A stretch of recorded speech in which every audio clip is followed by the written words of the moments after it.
But I do want to make sure people realize what you said is important. This is a completely different economy, and we are in the very, very early stages. I mean, it's year 4 of ChatGPT, and all the first 3 years were about getting the IQ up. This is the agentic side, so digital employees are getting hired, which means profit margins are going to stay at these levels, and you guys need to be invested to some degree in the AI trade and not worry about this bubble. In this video, why stocks keep hitting all-time highs. The real reason AI is driving everything and why Bitcoin might be next. If you enjoy this kind of breakdown, hit like and subscribe. It really helps the channel.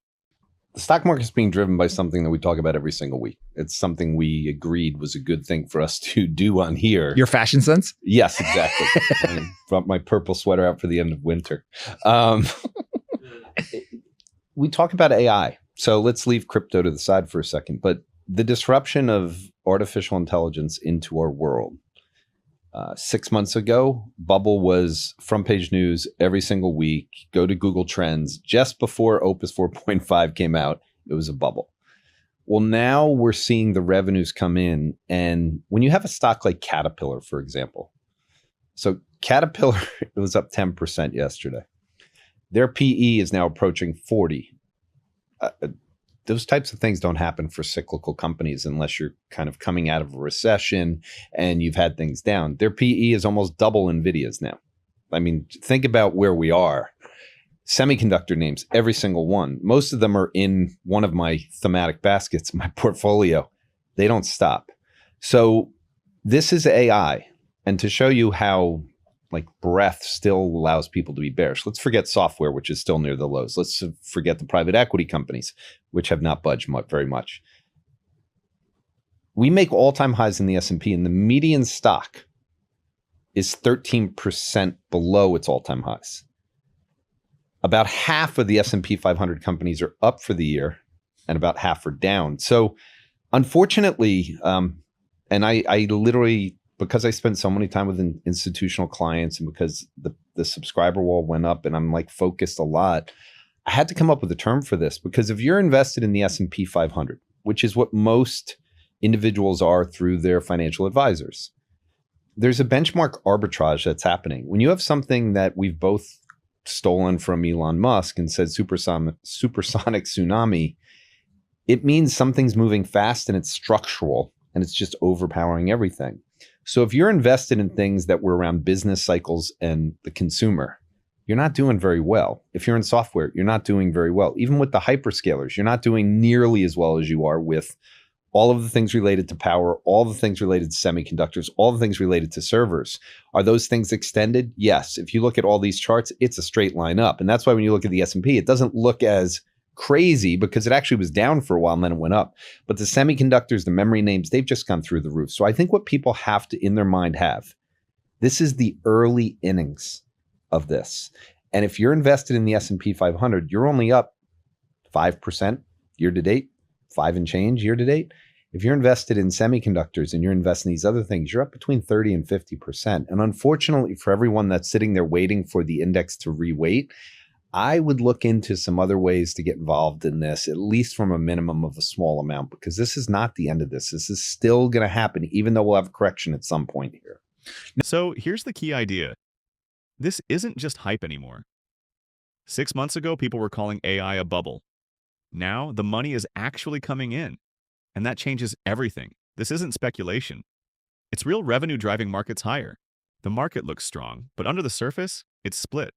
Half the market is struggling. AI-related companies are exploding. So what you're seeing isn't a broad rally. It's a targeted AI-driven boom. But for AI, this involves so many companies that have been left for dead. And the semiconductors alone, it's very top heavy. So NVIDIA, when people hear semiconductors, like look at these charts, I'm like, the dollars that are going into chips, it's mainly chips. If you guys haven't heard this, you can find it, on my website, and I've written about it. But the 5-layer cake that Jensen Huang has talked about, the 3 bottom layers, energy/power, chips, and infrastructure. He's telling you what names to be long. Now, a lot of those names have been left for dead because they've been in a bear market for 15 years. It's all been about software. So the transition from software into semiconductors, into power things, into we don't have enough compute. So you can take that chip and that power thing and say, are there going to be episodic moves where these things fall 20, 30%? Of course.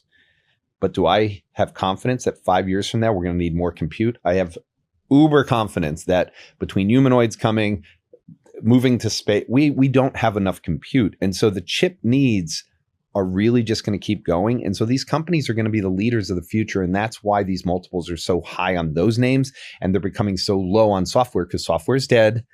These stocks, we need them for the foreseeable future. And that's when multiples typically are high, is when you have some kind of certainty that 3 years from now, not only is the company going to be in business, which you can't say about software, but you can see there's still going to be shortages, which is where most of these things are. Think about AI like a supply chain. It's not just software. It needs chips, data centers, electricity. And right now, there's not enough of any of it. That's why these stocks keep going up.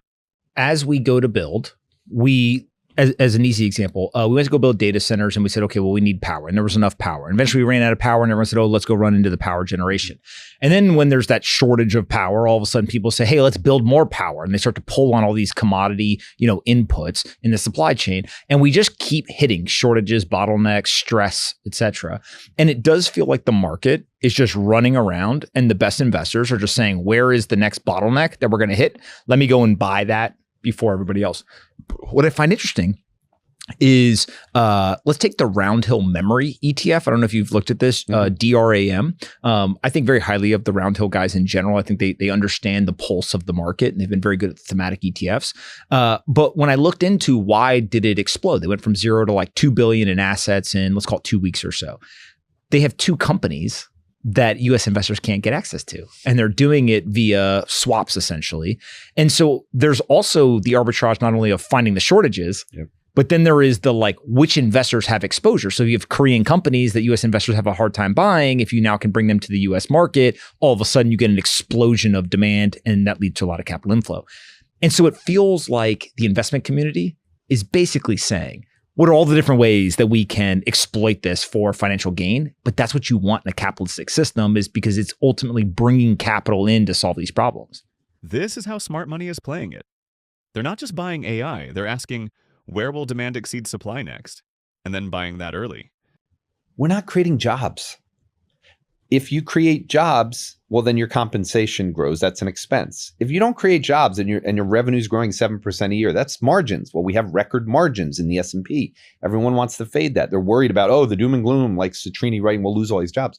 We're not losing all these jobs. We're just not hiring people anymore. So you're breaking the framework of what used to be that old industrial consumer relationship. We buy more, you guys build more, we have a recession, then we go through this, the government gives money, they cut rates. We don't have that anymore. So when tariffs happen, we don't go into a recession. When Iran happens and oil spikes, everyone freaks out. The doom oil situation on X is unbelievable. Now, I do believe inflation is going to come, but unfortunately what that's doing is it's hurting the bottom end of the economy again. They're not able, rates are moving higher. Inflation expectations are moving higher. Gas at the pumps moving higher, diesel's moving higher, fertilizers driving food higher. There's no way to get around it. And for people that are living, quote unquote, paycheck to paycheck that don't have assets, they're in the same boat that they've been in before to some degree. Now, jobs in the middle part of the country are definitely in a better situation. You're seeing growth there. You're hearing it from a lot of the people talking. But I do want to make sure people realize what you said is important. This is a completely different economy. And we are in the very, very early stages. It's year 4 of ChatGPT. We just started year 4 post ChatGPT launch. And all the first 3 years were about getting the IQ up. This is the agentic side. So digital employees are getting hired, which means profit margins are going to stay at these levels. And you guys need to be invested to some degree in the AI trade and not worry about this bubble. So zoom out. This isn't just a market rally. It's a new economic system driven by AI with massive capital flowing in. And we're still early. If you found this valuable, subscribe for more breakdowns like this, especially if you want to stay ahead of where money is flowing next.